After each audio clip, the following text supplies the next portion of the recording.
시추 사업의 특성상 가능성 논란이 있다고 하더라도 주변국에 비교해 뒤처진 상황조차 고려하지 않고 우리 영토의 부전자원 확인을 막은 것으로 야당 주도로 에너지 안보를 포기한 것이라고 할 수 있습니다. 다음으로 신형 원자력 발전 기술 연구 예산 삭감 증거들입니다. 133호증 2024년 7월 18일자 산업통상자원부 정책브리핑 자료입니다. 2024년 7월 17일 체코 정부는 한국 수력 원자력을 신규 원전 건설 사업 우선 협상자로 선정하였고, 이는 이전 정부의 탈원전 정책으로 무너진 에너지 안보와 원전 생태계를 복원하려는 정부의 노력이 만들어낸 가시적 성과였고, 그 규모가 24조 원에 달한다는 내용이었습니다. 134호증 과기정통부 한국원자력연구원 보고서는 원자력 발전 사업이 진행되는 과정에서 SFR 소듐 냉각 고속로 기술은 차세대 원자력 발전의 핵심 기술이고 앞으로의 발전소 수출을 위한 필수 기술이라는 내용을 담고 있습니다. 135호증 디지털타임스 기사와 우측의 136호증 조선일보 기사입니다. 야당은 원자력 관련 예산 중 핵심 과제인 차세대 원전 기술 SFR의 R&D 예산 70억 원을 콕 집어 90% 삭감시켰다는 내용입니다. 137호증 한국경제기사입니다. 원전 수출의 74%를 러시아, 중국이 장악하고 있다는 내용입니다. 이렇게 경쟁 국가에 이미 뒤처진 상황에서 핵심 기술 개발 관련 예산을 사실상 없앰으로써 발목을 잡은 것입니다. 다음으로 수사기관의 특수활동비를 없애서 마약 관련 수사와 방해와 관련된 증거들입니다.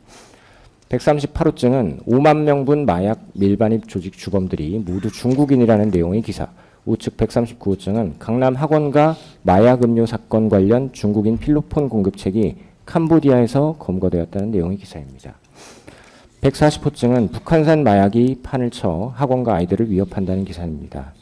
2023년부터 중국과 북한으로부터 들어온 마약이 강남 학원가에도 유입되었으며 이를 유통하는 주범들은 중국인을 비롯한 외국인들로 알려졌고, 이를 통해 대한민국이 더 이상 마약 청정국이 아니라는 사실이 확인되었습니다. 141호증 국민일보 기사입니다. 이와 같은 상황에도 불구하고 거대 야당은 예산권을 악용하여 마약 수사에 필요한 특수활동비 예산을 전액 삭감하였습니다. 특히 검찰, 경찰의 특경비, 특활비, 치안활동비 예산을 전액 삭감하였습니다. 검찰 587억 원, 경찰 31억 원에 달하는 예산을 아예 0원으로 삭감시킨 것입니다. 물론 수사기관의 특활비 등이 모두 마약 수사에 쓰이는 것은 아닙니다. 하지만 위장마약 구입과 같이 필수적인 수사 과정에서 특활비가 필요하다는 것은 자명한 사실입니다. 142호증 기사입니다. 검경 특활비는 비단 마약 수사뿐 아니라 지능화된 딥페이크 범죄 등에도 반드시 필요하다는 내용입니다. 결국 거대 야당은 마약, 딥페이크 범죄 대응 예산을 비롯 수사기관이 실질적으로 활동하는 데 필요한 예산을 대폭 삭감하여 수사기관의 발을 묶은 것입니다.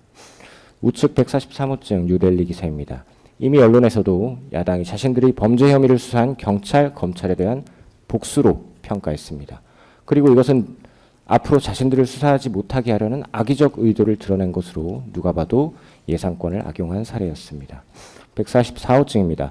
감사원의 예산까지 보복성으로 삭감했다는 내용입니다. 검, 경, 감사원 등 사정기관의 예산을 대폭 삭감하고 거대 야당의 이익을 위해 수사기관의 정상적인 활동을 방해함으로써 대한민국이 마약 소굴, 조폭과 성범죄자가 활개치는 나라가 되어도 상관없다는 의중을 갖고 있음을 보여준 것입니다.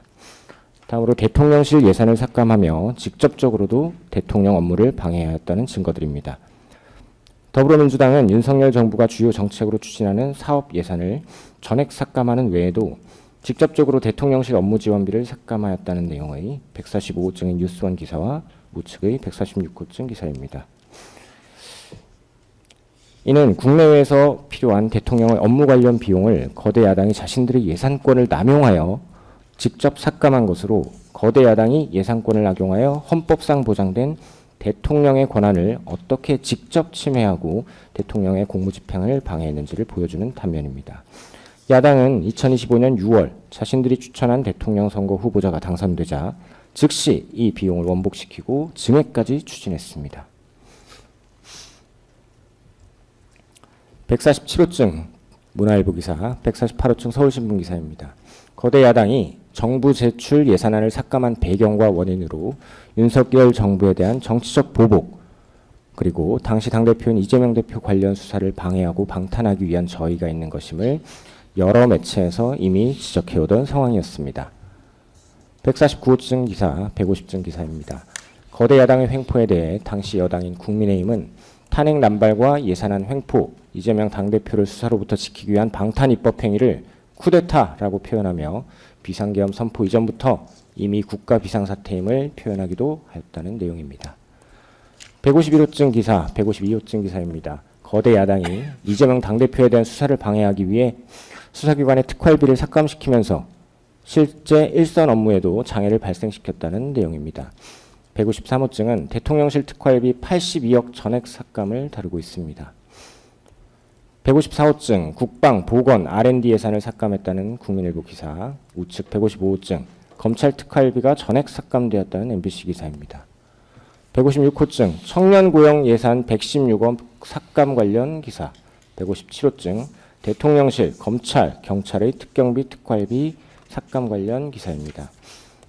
그런데 앞서 증거들로 살펴본 거대 야당의 예산권 남용 내지 전횡은 윤석열 대통령이 탄핵되고 2025년 6월 더불어민주당 소속 대통령이 당선되자 더불어민주당 스스로 오히려 동일한 내용의 예산을 원상복구시키고 전체 예산은 142조 증액하였습니다. 158호증입니다. 자당 출신이 대통령에 당선되자 전액 삭감했던 대통령실 특활비에 대해 오히려 증액을 요구하였다는 내용입니다. 우측 한겨레 기사입니다. 이미 부작용이 확인되어 실패한 정책으로 확인된 전국민 대상 소비 쿠폰 발행을 감행하였습니다. 160호증 국방비를 905억 원이나 삭감하면서 대통령실 특활비는 부활시켰다는 내용의 기사입니다. 우측 161호증 군 간부 처우 개선 예산은 다시 무산되었다는 기사입니다. 162호증 그럼에도 전체 예산은 오히려 142조 늘렸다는 기사입니다. 163호증 한겨레 기사로 더불어민주당의 이러한 예산권 남용은 현재도 진행 중으로 이재명 정부의 예산은 역대 정부에서 가장 많은 728조가 되었다는 내용이고 우측 기사 역시 역대 최대 728조 예산안이 처리되었다는 내용입니다. 167호증 더불어민주당이 당시 당대표 방탄을 위해 삭감한 감사원 특활비를 그대로 복원시켰고 168호증 청년 일자리 경험이 필요 없다면서 관련 예산을 깎았던 더불어민주당이 집권하자 슬그머니 예산을 다시 편성하고 그 시행을 확대했다는 내용입니다. 256호증 연합뉴스 기사입니다. 이재명 정부에서 출범한 이 사건 특검을 포함한 3대 특검과 상설특검은 최근까지만 이미 200억 원의 예산을 사용했고 특수활동비로 쓰인 비용은 43억 원을 초과했습니다. 과거 윤석열 정부의 예산안에 대해서는 특활비 사용 내역, 영수증을 제대로 제출하지 않았다면서 대통령실, 검찰, 경찰, 감사원 등의 특활비를 전액 삭감했었는데 특검은 특활비 상세 내역을 공개해달라는 국회의 요청에 수사와 관련된 사안이라며 모두 응하지 않았습니다. 다음으로 위헌 입법을 통한 입법권 남용 관련 증거들로 증가 187호증의 1부터 증가 198호증의 4까지 살펴보겠습니다. 187호증의 1 중앙일보 기사는 더불어민주당이 22대 국회가 개원하자마자 2주 만에 이재명 대표를 지키기 위해 검찰과 사법부를 압박하는 셀프 방탄 입법들을 무더기로 남발했다는 내용입니다. 187호증의 2, 3은 각 형사소송법 일부 개정안으로 이른바 표적수사금지법, 검찰수사조작방지법이라 명명되었던 이재명 방탄용 입법이었습니다. 187호증의 4, 5 각 형법 일부 개정안은 쌍방울 대북 송금 의혹 사건과 관련하여 수사기관을 위축시키기 위해 발의한 이른바 검사무고죄, 법 왜곡죄로 불리는 법안들이었습니다. 거기에 더해 수사검사, 판사, 탄핵과 입맛에 안 맞는 판검사를 고발할 수 있는 이른바 법 왜곡죄, 판사 선출죄까지 주장하기도 하였습니다. 187호증의 6 공직선거법 일부 개정안입니다. 이재명 당대표의 공직선거법 위반, 허위사실공표죄 1심 선고를 전후하여 처벌 기준을 높이고 허위사실공표죄 자체를 삭제, 폐지하는 역시 셀프 방탄 입법이었습니다. 187호증의 7 또 다른 공직선거법 개정안으로 역시 이재명 1심 선고를 전후하여 의원직 상실 기준을 기존 벌금 100만 원에서 벌금 1000만 원으로 상향하는 역시 이재명 대표 셀프 방탄법이었습니다. 187호증의 8 기사는 대법원 법원행정처도 더불어민주당이 이재명 대표를 위해 발의했던 검사 무고죄, 법 왜곡죄 등 방탄 입법들에 대해 사법부도 수사 위축을 우려한다는 내용이고, 우측 187호증의 9 기사는 법원행정처가 더불어민주당이 발의한 표적수사금지법, 조작방지법 등 법률안들에 대해 신중한 검토가 필요하다는 의견을 국회 법사위에 제출했다는 내용입니다. 이와 같은 거대 야당의 입법 행포는 국민을 위한 입법이 아니라 특정인, 즉 이재명 대표를 위한 입법으로 국민과 사법부로부터 공감을 얻지 못하였고, 나아가 이미 국회가 헌정질서에 부합하는 기능을 하지 못하고 있음을 의미했습니다. 187호증의 10 김성태 대북송금 특검법, 그리고 우측의 187호증의 11 쌍방울 대북송금 특검법입니다. 모두 이재명 대표와 관련된 범죄 혐의를 수사하고 있는 수사기관을 방해하기 위해 남발된 특검법으로, 이미 수사가 진행 중인 사안에 대해 특검법을 발의하는 것은 국회 스스로 법에 의해 존재하는 수사기관을 부정하는 것이고, 당시 야당은 이외에도 자신들에게 유리하게 구성되는 특별검사를 주장하면서 총 30여 회 특검법을 남발하였습니다. 다음으로 188호증 양곡관리법 개정안 제2요구서입니다. 초과 생산된 쌀을 정부가 의무적으로 매입해야 한다는 규정을 신설하는 것으로 시장 경제를 무너뜨리고 국가의 과도한 재정적 부담을 지울 수밖에 없는 개정안이었습니다. 189호증 노동조합법 개정안 제2요구서입니다. 사용자 정의를 불명확한 개념으로 확대하여 죄형 법정주의에 반하고 노조의 손해배상 책임에만 부진정 연대 책임의 예외를 인정하여 형평과 정의에 반하는 내용의 개정안이었습니다. 190호증의 1 방송문화진흥회법 개정안 제2요구서, 우측 190호증의 2 방송법 일부 개정안 제2요구서, 190호증의 3 한국교육방송공사법 개정안 제2요구서입니다. 모두 2, 3의 구성과 방송 내용의 편향성에 대한 심각한 우려가 있어 대통령이 제의를 요구했던 법안으로 이미 본회의에서 부결되어 폐기되었음에도 불구하고 당시 야당은 계속 반복적으로 재추진하여 대통령에게 부여된 권한의 행사를 형해하려 시도하였고, 이는 결국 민주노총을 통해 방송을 장악하려는 시도였습니다.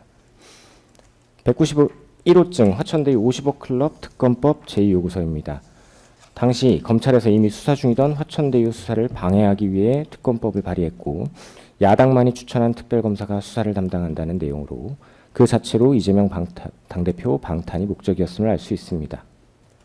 192호증의 1 방문진법 개정안 제2요구서, 192호증의 2 방송법 개정안 제2요구서, 192호증의 3 방통위법 개정안 제2요구서, 192호증의 4 한국교육방송공사법 개정안 제2요구서입니다.